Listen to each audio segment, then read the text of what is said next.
let's see how this pepper spraying of debt works. And you might want to pepper spray me now while I'm reading it, just to see if I'm able to tolerate the pain.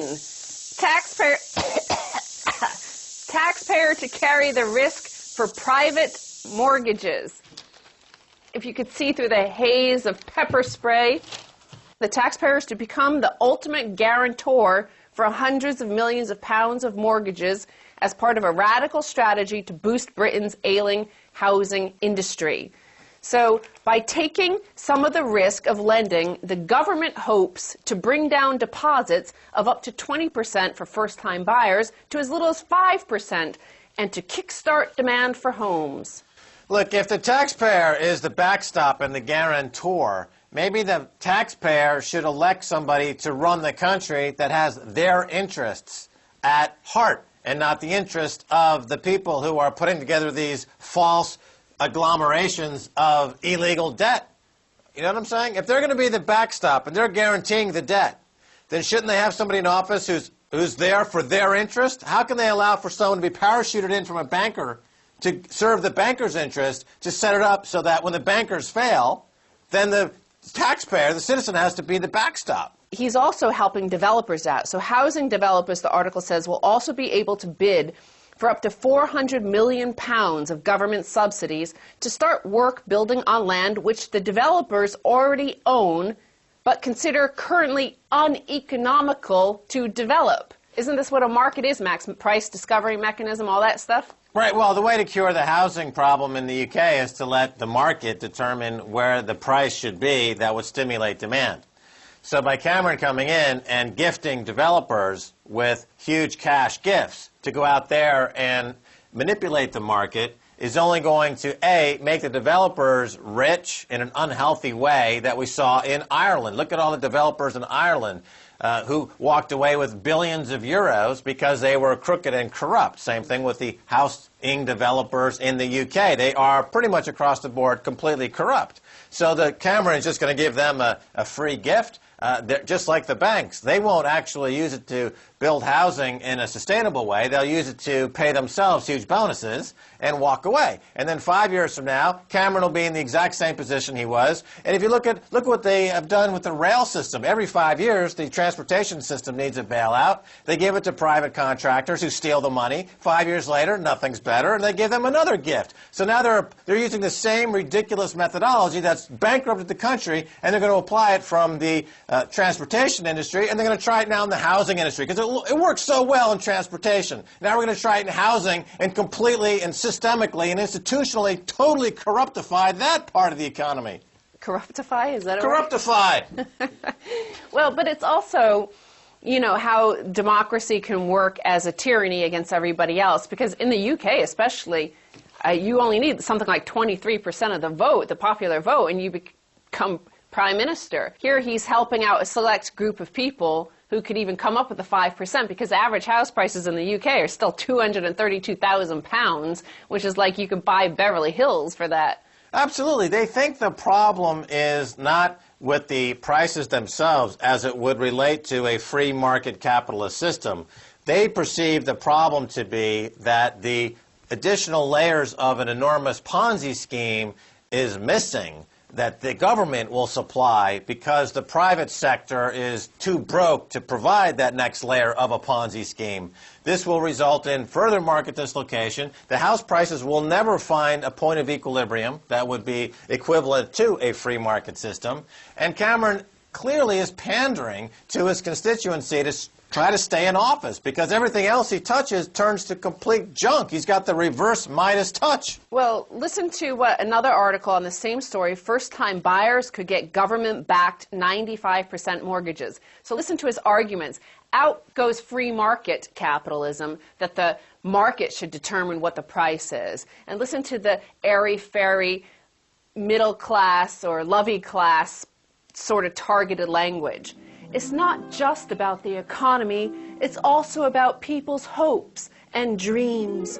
You always remember that moment, if you've done it, when you get that key and you walk into your first flat It's a magic moment. It's a moment I want everyone in this country to have, not just better off people. The dream of home ownership is something that should be achievable for everyone. And if you take that speech and you put it word for word and match it up against what Jim Jones told the folks in Guyana shortly before they drank the Kool-Aid, it reads note for note exactly the same. We're talking about cult leaders leading a home ownership cult over the abyss into financial suicide. Let me explain something to you for a second.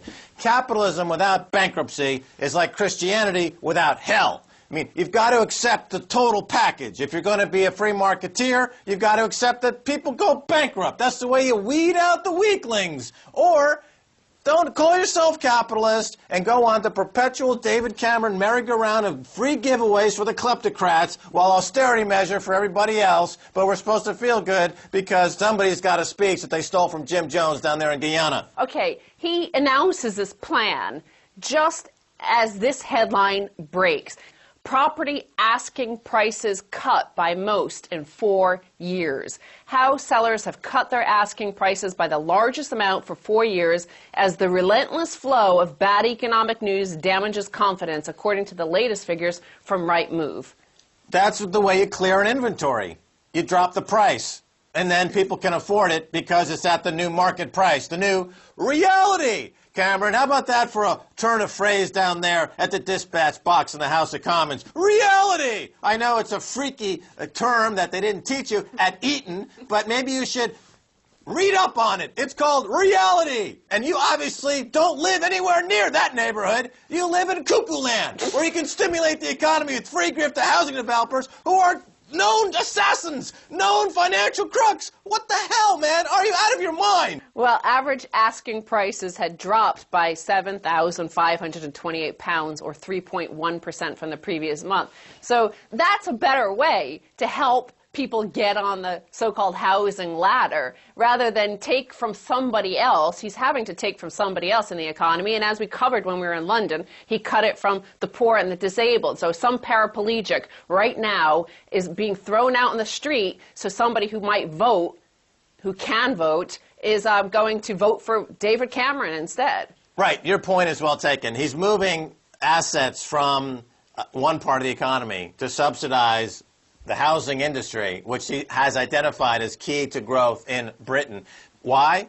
Because of that stupid cockamamie speech you just read me that is like playing the violins in the background about every frickin' middle-class, idiotic British person wants to have a home as their castle, and I'm the government, I'm going to make it happen. It's like George Bush retread. Remember his speech, the ownership society? Cameron, you're 10 years too late. That ship has sailed. You can't just replay old George W. Bush speeches and expect people to applaud as if you're saying something A, original, B, truthful, C, sane.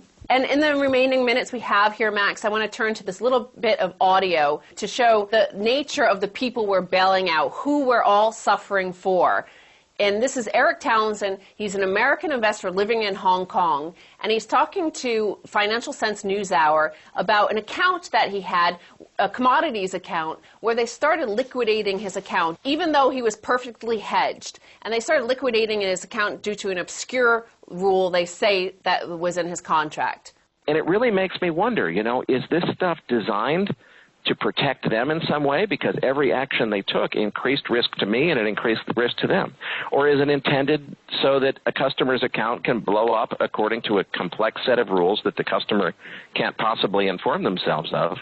You know, what is the point of all this? Why does it work this way? Yeah, like I've been saying, I mean, the way the industry is not regulated is a lot of dead bodies are floating to the surface, and whether it's the MF Global scandal or other related scandals, now this scandal, the fact is that these brokerage and bankers, they're simply taking money directly out of people's accounts as the global economy continues to suffer from the deleveraging that's happening as a result of all the fraud to begin with. And I think anyone who has money in any of these institutions, be prepared to lose it. Well, he's lost $200,000, and he says he's never going back into a commodities brokerage again. And he did ask, Why hasn't John Corzine been arrested? What is he doing walking around a free man? So I want to turn to this final headline here, Max. We keep on turning to where all the power is going and is heading east. China applies five-finger death touch to another business fraudster. So former President Shen Changfu of China Mobile Telecom